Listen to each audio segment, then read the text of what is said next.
And then they're going to try and put guys like me in jail. Happens every time.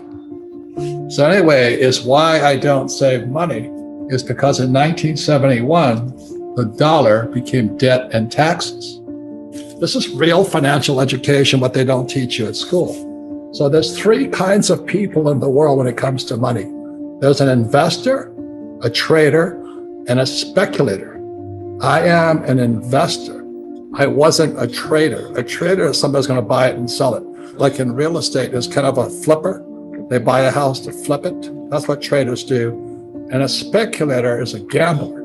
And I would say most people who are chasing Dogecoins and all this other stuff and Bitcoin, and they're speculators. They're all kind of gamblers hoping it'll go up. That's not what I do. I am an investor. You see, and the guys who are losing money right now is because you're not a trader, you're a speculator. And one is because in 1944, there was a thing called the Bretton Woods Agreement. So in 1944, at Bretton Woods, New Hampshire, the US government promised we will back the US dollar with gold. But as you know, the US lies a lot. So everybody in the world says, okay, we'll accept the dollar because it's as good as gold. Because why would you save money? Because after 1971, the Federal Reserve Bank, which is not a bank, it's not federal, there's no money in it, and the US Treasury can print money. The savers are losers. And the school teachers are still telling people to save money. The Fed wants to take this out. The European Central Bank, the ECB, wants to take it out. The Bank of Japan wants to take it out. The Bank of China wants to take it out. You see, the only way the money can go into the marketplace right now is the Fed prints money. They give the money to commercial banks like US Bank and Bank of America and Wells Fargo, and they lend the money out. But if the Fed coin comes out, they don't need these banks. And the only way somebody could get money, they got a credit card, real estate, or a student loan, right? Because once they take these two away, then they go to Marxism or communism, UBI's universal basic income. And that's what they're doing, the stimulus checks. They're giving money straight to you. They don't need these guys anymore. They control your thoughts, they control your breathing, they control your injections, they control your money, they control how you get your money, how much you make, where you're spending it, where can you travel. They'll know everything about you. It's called totalitarianism. Between 1960 and 1980, my generation, the boomers, didn't like stocks because at my time when I was a kid, everybody said anybody invests in the stock market is a gambler. Now everybody's in the stock market. So how did that happen? Well, in 1974, they brought this thing called a 401k out. I won't touch that thing. I would not touch a 401k or an IRA. I refuse to do that, but I don't have to do that because as an entrepreneur, I create my own assets. More than that, it's what you have to invest in. They had to do it because my generation wasn't investing in it. So that's why between 1960 and 1980, they didn't like stocks. So the 401k came out. Then what happened is in 1987, the stock market crashed. So Greenspan comes out. He's a Federal Reserve guy. Remember, the Federal Reserve is not American. It's not a government agency. So he came out, and what Greenspan put was what I call a PPT. It's the Plunge Protection Team, or also called the Greenspan Put, or also what people say, don't fight the Fed. Basically, what Greenspan did is every time the stocks crashed, the Plunge Protection Team would protect you. So my generation, the boomers, are going, well, I don't have to worry because every time the market crashes, the Federal Reserve Bank and the Treasury will bail me out. So that's today we have our US corporations are zombie. 20% of US corporations are zombie corporations. It means they're broke, but they're being propped up by the Federal Reserve Bank and the government. That's communism. So anyway, stocks get protected. Gold is a good investment because the Fed, all the central banks in the world now own gold. So they're not going to let gold crash. They'll do something to make sure the price of gold stays up. So I don't like stocks, but I like gold. Silver is getting more valuable because all the gold never disappears. It just keeps piling up. So here's stocks. The government will make sure it doesn't crash. Gold will not crash, but crypto could. You know why? Because the Fed doesn't want it. So guys, you got to be smarter, because what possibly, it hasn't happened yet, is a Fed coin or a yuan coin, a Chinese coin, and that'll destroy the Bitcoin. So what I'm saying is it's all manipulated. It's 100% manipulated. What happened in 1980 was the Hunt brothers from Texas tried to corner the gold market by manipulating silver. So silver hit $50 an ounce in 1980. It's interesting what's going on. So just as you guys know, on the big picture, it's all manipulated, which is why you've got to be smarter. So if there's a Fed coin, Wells Fargo is gone. I'm not saying this is going to happen. This is my prediction of what might happen. Don't say I'm saying it's going to go out and all this stuff. At the same time, if a Fed coin comes in, it wipes me out, because the way I get my money is I have great credit. And like I said, just last week, Ken McElroy and I borrowed $160 million. That's the only way money gets into the system, is guys like us, capitalists, have to borrow money. School teachers can't even get a credit card, or they get a student loan. What a ripoff that is. But a guy like me will go out there and use debt. I use debt to acquire assets, and I pay no taxes. But they'll never teach you that in school.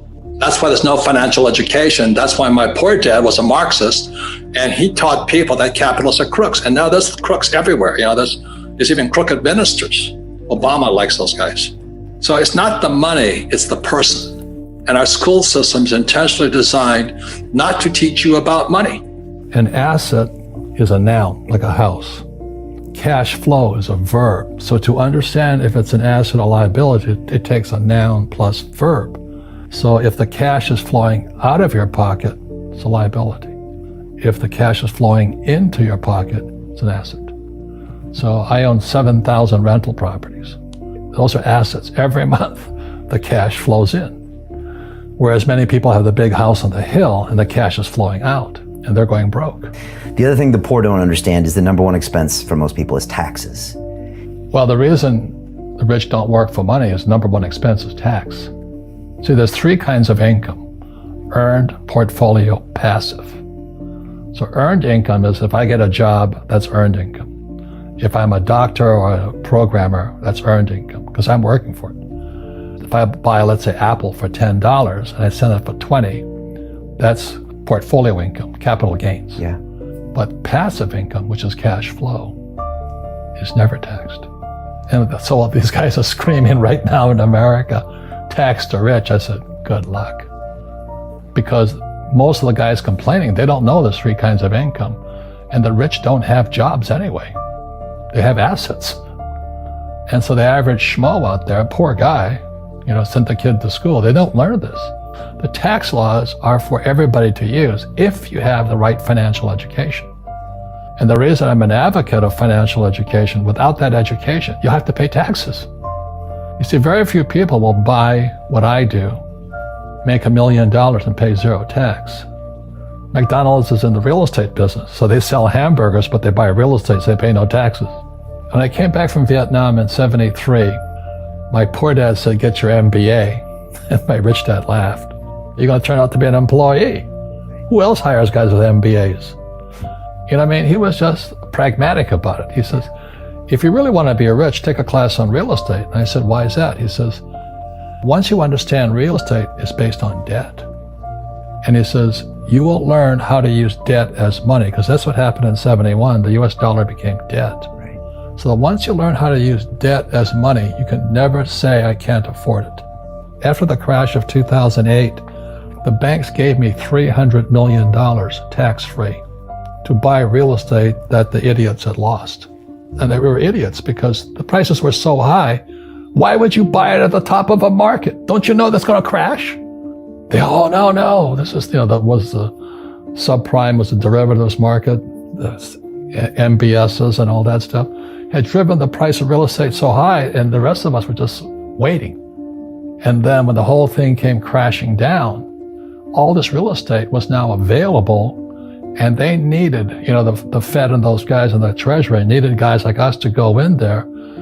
So Wall Street gave us hundreds of millions of dollars to mop up all that real estate these guys had lost. Now, it's fair because everybody could do it. When I asked the average guy, Why don't you use debt? They can't even get a loan because their scores are so bad. So that's what's going on in the world today. They think the rich are crooks. The rich just play by different laws. So now we have the stock market, this one area of the economy, all-time highs, floating on fake money. Real estate, I mean, I don't know how people can afford to live in New York. I was looking at a condo for $55 million. You know, real estate in Silicon Valley, you can't afford to live there. And then all these companies started borrowing money, so the economy's good, and unemployment's low and all this. They say there's no inflation, but have you seen the price of food, real estate, and student loans and medical? It's a bubble, So now what's going to happen is the baby boomers, my generation, are going to start to retire. And there's no money there. Social Security is broke, pensions are broke, the students are broke. They're screwing everybody with debt. This is called, not economics, this is called bubblenomics. But they'll never teach you this in school. And why do they keep printing money? Because they want to save something. Because it's an addiction. This is like heroin. The moment you take that one hit, they say, okay, I'll quit next week. And the economy gets worse, so they go. Trump gave us a tax cut in America. This thing gets bigger and bigger and bigger. So what happened in 2008, they stopped it by printing money. They call it the Great Recession. But they didn't really fix anything. Derivatives went from 700 trillion to 1.2 trillion today. Twice as much. And that is net. Doesn't tell the whole story. So when the recession hit, the PhD standard came in. That was Bernanke, and then Yellen. The PhD said, they have PhDs. Well, it's no different than long-term capital, LTCM. They had Nobel Prize winners, people like my poor dad, academics, This is what's going on in the world economy today. So the baby boomers are going to retire now. Student loans are bust. So do you have to be an economist to say what's going to happen? We're fighting a 12-year war now. Entitlements are going through the roof. National debt to GDP is 109 in America, 109%. 90% is too late. We have to keep printing now.